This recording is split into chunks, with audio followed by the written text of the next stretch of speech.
des princes de la nuit. Donc, dans les précédents épisodes, dont je ne me souviens pas du tout, je sais juste que l'autre petit vampire, enfin, le gentil vampire, nous a relâchés tranquillement, sans peine.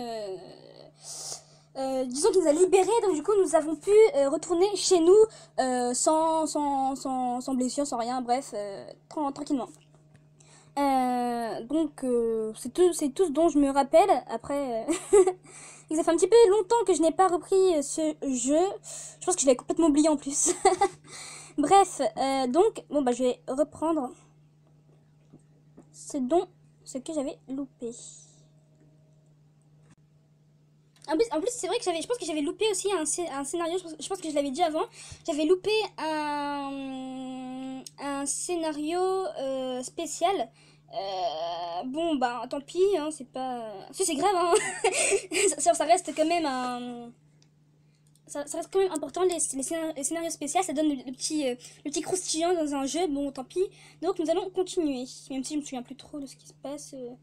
Ah si, c'est bon, je l'ai. Ah bah parfait, histoire secrète. Ah bah, il me suffisait, il fallait juste que je demande en fait. Ok, parfait. Mais c'est avec le son, ça va être bien. Ah bah c'est cool. Ah, ça me manquait de ne plus avoir de chapitre secret, sérieusement, parce que là, disons que j'ai la manie de tout rater. Je rate tout, mais vraiment tout. Ah, je suis Klaus von Dracula, le seigneur de la maison Dracula qui règne sur ces terres depuis des générations. Les circonstances font que les membres de ma lignée vivent reclus dans les montagnes. Dans ce château entouré de l'héritage qu'ont laissé les générations passées, et ce depuis l'époque de mon grand-père, il est rare que le seigneur se rende en ville et échange avec ses habitants. En devenant comte, je devais faire régner l'ordre sur ces terres. Non, je le dois toujours. Ok, c'est fort. Alors cependant, j'ai eu vent d'une rumeur parlant d'incidents dans les faubourgs. Il est plutôt rare que je me rende personnellement en ville, ainsi que c'était le cas pour mon père et mon grand-père. C'est Ewan, mon serviteur, qui m'en a d'abord parlé, mais cette rumeur est difficile à croire. Maître, il semble que ces morts suspectes aient eu lieu dans les faubourgs. Des morts suspectes, il acquiesce et m'apporte un verre de vin. Au premier coup d'œil, Ewan semble être un garçon normal, mais il est le fidèle serviteur de ma maison depuis des générations. Donc là, nous avons le point de vue de Klaus. Alors, il possède la jeunesse éternelle, c'est un démon, tout comme moi, doté de pouvoirs hors du commun.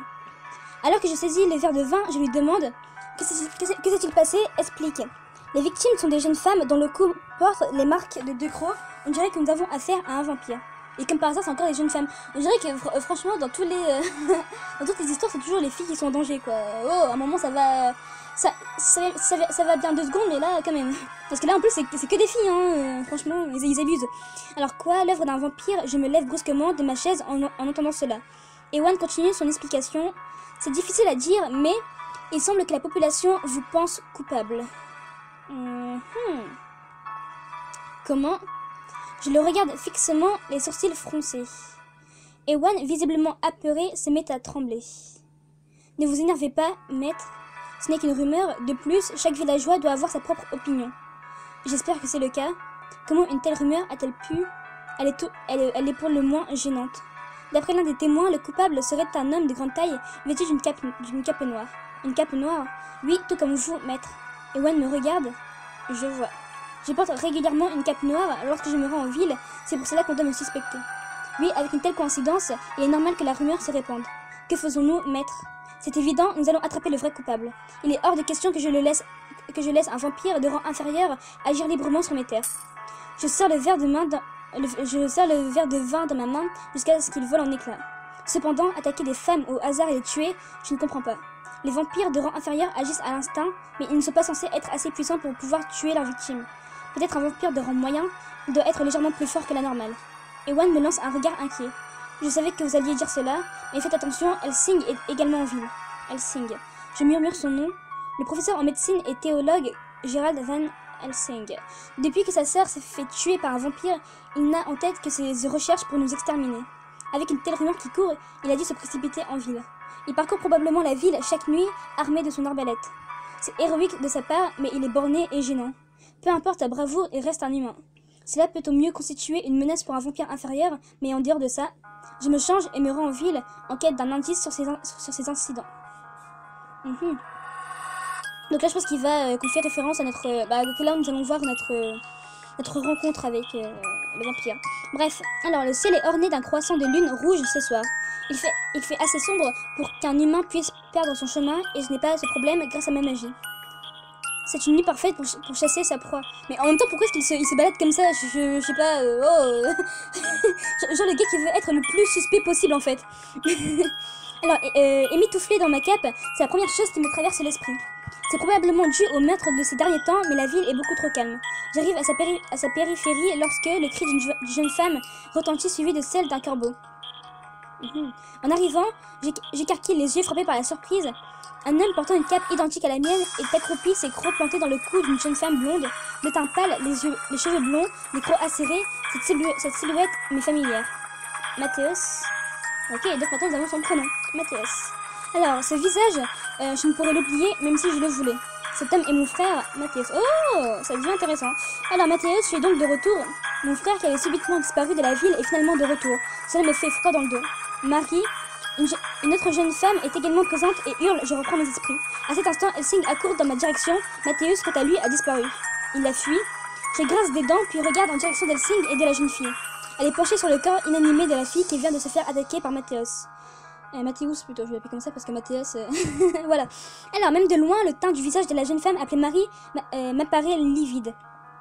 Impossible de la sauver, il a probablement bu son sang jusqu'à la dernière goutte. Je m'éclipse avant de me faire repérer. Buron-tour, maître.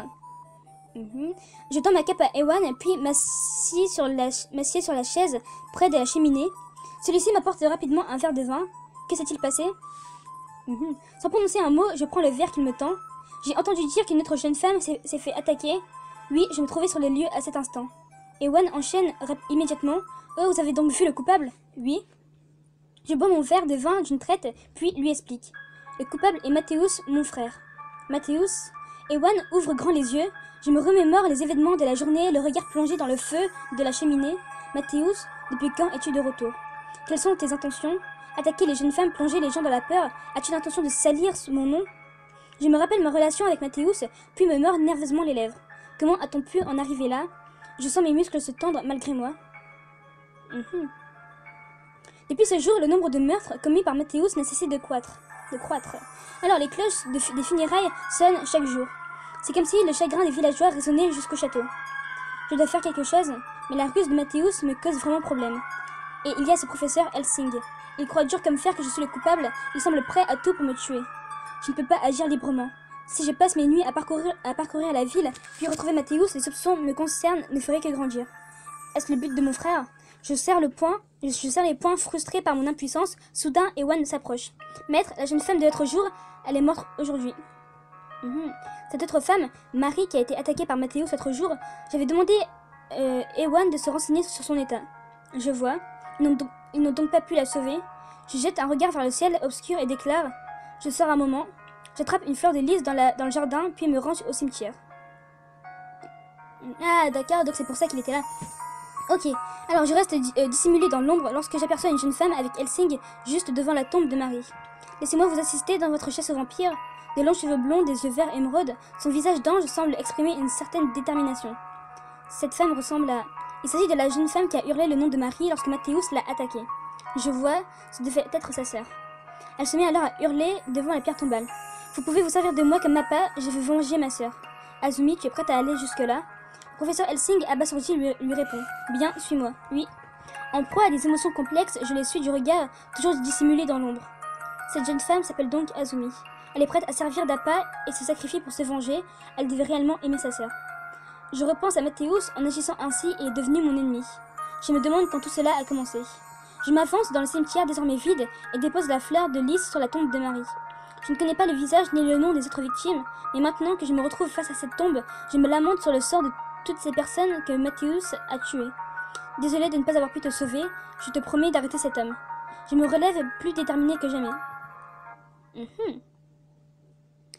Ok, intéressant comme scénario qui a duré franchement longtemps. Donc là, nous connaissons plutôt l'identité du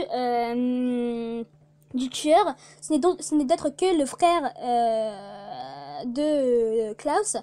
Mais je suis sûre encore que c'est un truc basique du genre que, que le petit frère il était mal aimé ou un truc du genre. Et que pour se venger, il veut emmener son frère aux enfers avec lui ou un truc du genre. Genre, je vois bien ce genre de scénario arriver en fait. Bon, je verrai si j'ai raison ou pas. Mais ça me semble aller dans ce chemin-là. Parce que toujours, si, à chaque fois qu'il y a des histoires avec les frères, c'est que l'autre, soit l'autre frère veut se venger et amener son frère vraiment dans les profonds bas de leur vie, bref. Ou un autre truc du genre, je sais pas moi, qu'il veut, qu'il veut le surpasser, qu'il en a marre d'être traité, bref. Bon, je pars un petit peu loin, mais je veux savoir comment tout ça se déroule. Alors donc là nous revenons dans notre partie où je ne savais plus trop. Ah oui, c'est vrai que le clash nous avait relâché, donc je pense que là nous rentrons chez nous. Alors abandonné au beau milieu de la forêt, je fixe du regard l'endroit où a disparu le comte abasourdi. Soudain un bruit de branche qui se brise me ramène à moi. Je palpe mon cou à la hâte à la recherche d'une morsure, mais il n'y a absolument rien. Le comte Dracula ne m'a rien fait, pourquoi? Il ne serait donc pas un vampire comme le professeur Helsing l'affirmait?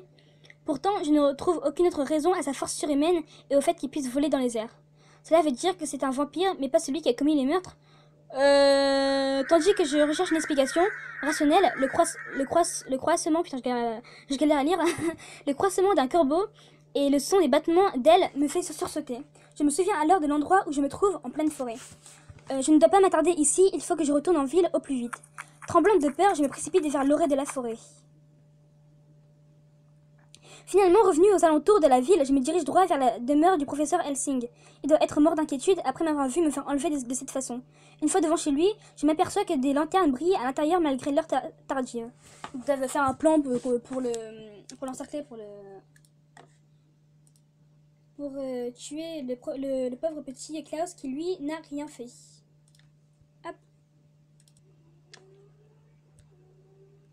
Hop.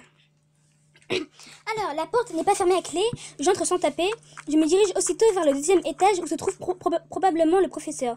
Professeur Helsing? En ouvrant la porte, je l'aperçois faire les 100 pas, il se retourne sans cacher sa surprise en m'entendant. Azumi? Il s'approche de moi, semblant de ne pas en croire ses yeux, il m'attrape par les épaules et m'examine de haut en bas à la recherche d'éventuelles blessures. Dieu merci, tu es sauve, il ne t'a pas mordu? Je vais bien. Le professeur pousse un long soupir de soulagement, puis s'assit sur le fauteuil. L'inquiétude se lit sur son visage. Je lui présente alors mes excuses. Je suis désolée pour l'inquiétude que je vous ai causée. Moi qui voulais servir de leurre, je me suis lamentablement fait avoir sous ses yeux. Alors, il secoue vigoureusement la tête en se mordant les lèvres. Non, je suis le seul responsable. Je n'aurais jamais dû t'utiliser pour l'attirer. Professeur, je regrette. Tu es revenu sain et sauf cette fois-ci, mais si par malheur tu avais été... Le professeur Helsing pousse une sorte de grognement et soupire à nouveau.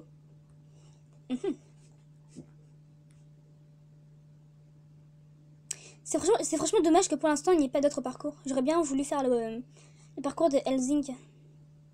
Quand même. Mais tout va bien. Oui, je suis vraiment rassurée. Le professeur esquisse enfin un sourire. Mais revenir sain et sauve alors qu'un vampire t'avait capturé, que s'est-il passé? Eh bien, à ce sujet, tu as remarqué quelque chose? Dis-moi tout ce qui te revient. Une lueur de curiosité brille dans son regard. Il est redevenu le savant d'à son habitude. J'hésite un instant, puis commence à parler. Le comte Dracula, il ne semblait pas en avoir après moi. Il semblerait qu'il ne m'ait enlevé que dans le but de s'échapper, et il ne m'a rien fait du tout. Que dis-tu? Helsing fronce les sourcils d'un air peu crédule. Je continue sans détourner le regard.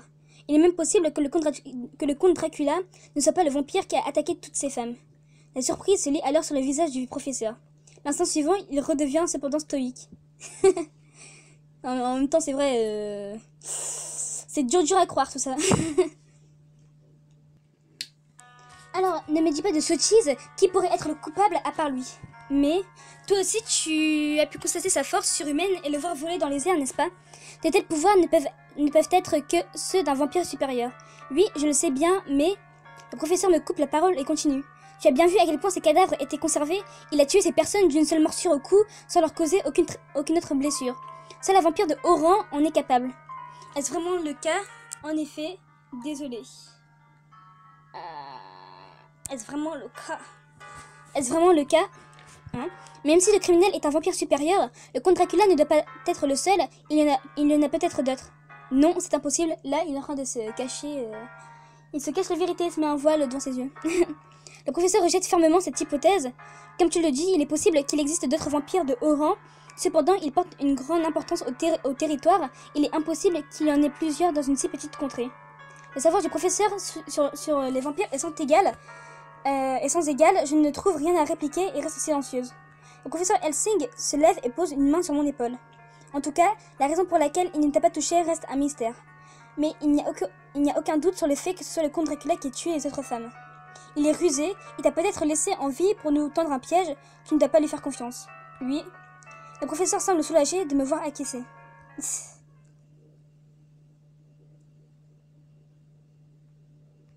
Hop.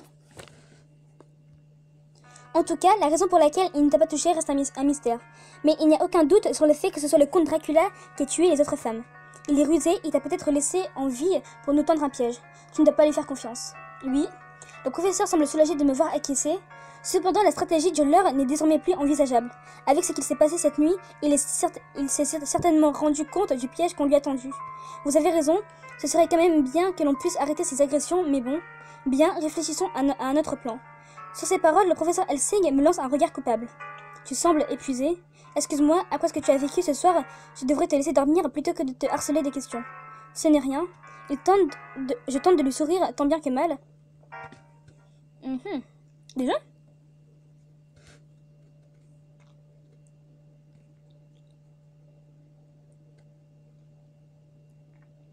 Non, je vais pas utiliser de scénario parce que j'ai pas le temps. Là, je dois en plus speeder. Donc, ça va être plus compliqué que prévu d'attraper le fameux Mathéus, le frère du petit Klaus. Bon, ça commence à devenir intéressant, mais sans plus. Voilà. Donc, du coup, je vous dis à demain pour une prochaine vidéo. J'espère que, parce que là, on dirait que, bon, je vais dire ça comme ça, mais c'est ce que je pense. Mais il n'y a pas ces petits trucs qui me fait rentrer dans l'histoire, en fait. Je m'ennuie un petit peu. Pourtant, les critiques, elles avaient l'air bien, quoi. Surtout que, voilà. Mais je suis contente de pouvoir faire ma propre opinion. Mon propre opinion dessus, parce que pour l'instant je n'arrive pas trop à entrer et nous sommes quand même à l'épisode 3, je ne sais pas trop combien d'épisodes il y a. J'ai quand même fini le jeu, mais j'ai quand même du mal à vraiment rentrer dedans. C'est pas assez, comment dire ça, peut-être que c'est pas assez croustillant, je pense, je sais pas, il manque un truc. Bref, donc du coup je vous dis à demain, parce que je pense que la vidéo elle est vraiment longue. Je vous dis à demain pour une prochaine vidéo. Tchuss les gens.